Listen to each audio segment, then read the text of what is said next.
The first Methodist church was built in 1902 in a Gothic Revival style, as seen in the pointed arches of the windows. The buttresses, or columns, built against the walls are another symbol of the Gothic style. The white triangular caps on the buttresses are called pinnacles. They are leaded concrete that adds weight to help strengthen the buttresses. The ornamental stonework in the bell's tower's opening is called tracery. On this church is also seen on the upper portion of the large stained glass windows. The top of the church is decorated with lots of battlement, which refers to the roof line and the narrow slits that resembles features commonly seen on castles for defensive purposes. They are used in churches to show the strength of the church and of the Almighty. The stained glass on the church is difficult to appreciate from the outside. This allows you to focus on the intricate stonework or traceries of the many small glass sections. The intricate detail of the stained glass becomes apparent when looking at the windows from the inside. Stained glass windows are considered the common man's Bible because they show biblical scenes which are especially important when the Bible was only written in Latin. Christ Methodist Church was built over 100 years ago with a strong Renaissance influence. The church uses rounded arches, which are not used in Gothic architecture, but were used heavily in the Renaissance. The columns on the main window use a unique shared capital, or top part of the column, which are adorned with alternating floral and winged horse designs. Underneath each column is a corbel, or decorative brackets. These brackets are carved to look like the faces of religious figures, or as cupids. These carved brackets can be functional, supporting what's above them, like these ones, or simply decorative to add more flair or create the illusions of supporting heaviness. The quarterfoil window is a specific type of tracery that uses 4 overlapping lobes or circles to create the proper look or pattern. The other arched windows use traditional columns with Corinthian capitals that create a strong and regal look.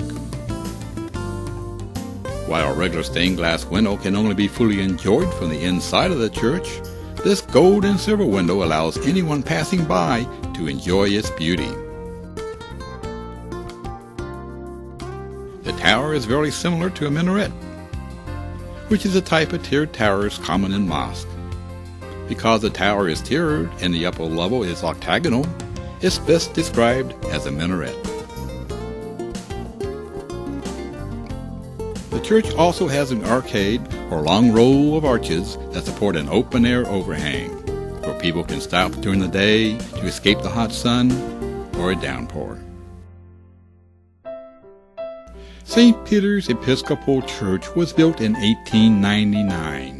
And like most Episcopal churches, the congregation faces east, so that during morning services the sunlight is especially bright, coming through the stained glass windows behind the pulpit. The exterior is built in a Gothic Revival style, complete with full battlements and pointed arches. The church is especially unique in that it has a clad spire. This is a copper cone on top of this tower. Historically, the spire is the highest point around and serves as a reminder to those nearby of God's presence, as well as helping new people or those coming from far away to find the church. The high walls and rows of the long and narrow rectangular windows between the upper and lower roofs is called a clerestory. These allow natural light in, as well as creating a set of windows that can easily be used to tell a story from the Bible. The tower at the rear of the building acts as a type of battlement, creating the illusion of towers guarding the corner of a fortress. First Congregational Church was built in 1923 in a Gothic Revival styling. This church uses 2 shades of stone to purposely draw focus to certain features and create an alternating trim pattern. The windows are all trimmed in a light green, which contrasts the gray and white stones. The stained glass windows on this church are designed to display pictures as well as patterns, thus creating a figure standing out against a patterned background. The main stained glass uses a form of circular tracery to create multiple round lights. The rear of the building features a beautiful outdoor staircase that has little half-pointed arches. These are in the spaces between the baluster and holds up the banister. The rear of the building also features square stained glass windows that are unique. The patterns on them create the appearance of an arch window without actually having an arch built in. The covered porches on the rear of the building looks just like a mini house from the roof line. This porch has beautiful large arches, creating wide openings around the porch. The corner tower on this church is topped with a clad spire, which refers to the metal that covers the pointed part of it. The bell tower here is designed with an open balcony on the top that can double as a widow's walk. The main stained glass window that faces east has Jesus standing in a large cluster of clouds surrounded by various patterns of stained glass. The stained glass window on the tower also has arches included in their patterns, as well as being done in the blue and purple color scheme. St. Mary's are built in 1929 and was the first Catholic church erected in Saint Petersburg. It was built in a Romanesque style. The church has a rounded layout, or church in the round. This design features several side entrances that makes it easier for people to get in and out of the building. This church's unique layout and design, which are extremely rare in America, has been attracting visitors from all around the country for years. This side entrance features copper doors, as well as swans decorating the corbels of the doorway. The windows above the entrance features woven and zigzag columns. The rose window over the main entrance is a common style of tracery, and this one features 10 separate lights that acts to create the petals. Arches over the entrance features what looks like rows of teeth. There are rounded floor decorations and a row of seals along the outer edge. The relief over the door is a picture of the three wise men coming to visit baby Jesus. The capital of this column features a bust of the architect.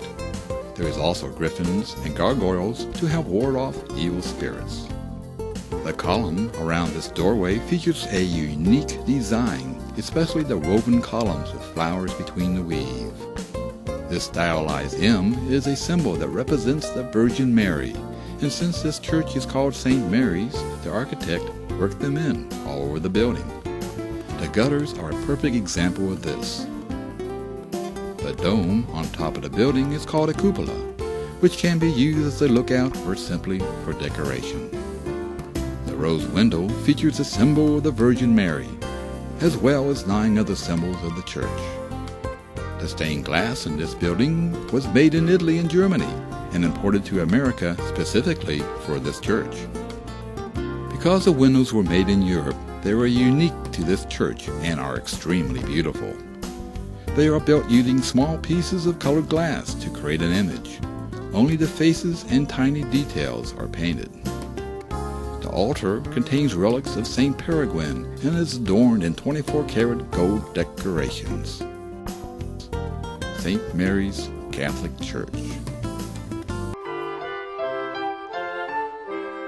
Trinity Lutheran Church was built in 1923 in the Gothic Revival style. The church uses a combination of both rounded and pointed arches. This church uses a light gray stone to offset its autumn leaf-colored bricks. The top of the bell tower features battlements, as well as deep reliefs and carvings. The opening in the bell tower are the most interesting. They are made of a rounded arch opening that appears to be pointed. This is a result of the shape of the trim and tracery. The black louvers also create a unique effect by giving the arches a rippled appearance. The church has some buttresses, but they are not as pronounced as on the other churches. The stained glass is also easier to see from the outside. It uses more piecework or individual cut pieces, not relying on paint or stain to create the picture. The decorative frieze, or band, above and below the windows, is cut from the same stone as the trim and creates continuity in all the decorative flares of this building. From the side, the church appears to be three separate buildings, with different doors, roofs, and trims for each. This building is full of tiny, almost hidden decorations, carved into stone or built into the wrought iron. It requires a very keen eye to spot all the decorations on this building.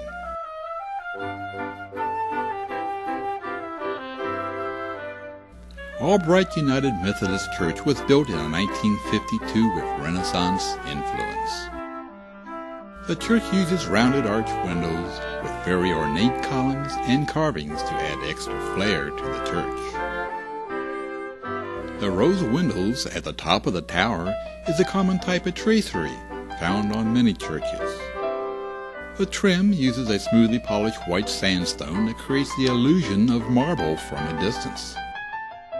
The color of the bricks on this church is so vibrant that it makes the church appear to glow in the sunlight. The stained glass in these windows is based on a pattern design instead of trying to create a picture. The corbel or bracket on this church are fairly plain and uses a simple right angle carving to create the appearance of cohesive trim under the window. The main door is trimmed with very ornate stonework that is done with a floral motif, as opposed to faces or seals that other churches use. Over the door is a detailed carving of the Bible, surrounded by vines. Almost all the stained glass windows on the building uses the same pattern and dimensions. However, they are all unique, thanks to the variation in color of each piece of glass. The cross-shaped stained glass window is definitely the most unique part of this church. The window is mostly a pattern design like the rest of the church's windows. However, it features a picture in the middle of the window. The Trinity Presbyterian Church was built in 1929. It has a relatively plain exterior to highlight the vibrance of the blues and the purples of its stained glass. The trim is part of the masonry and hidden under the paint. This church is very different because it wasn't built to impress anyone. It's just designed to serve as a house of worship for nearby citizens. The church uses a color scheme with a creamy white exterior and green awnings that highlight the windows. The reddish-brown roof that brings out the roof line makes all the colors work together to create contrast. Though this church is very plain, its simplicity is its strongest quality, as it leads the parishioners to focus on their worship instead of the details in their church.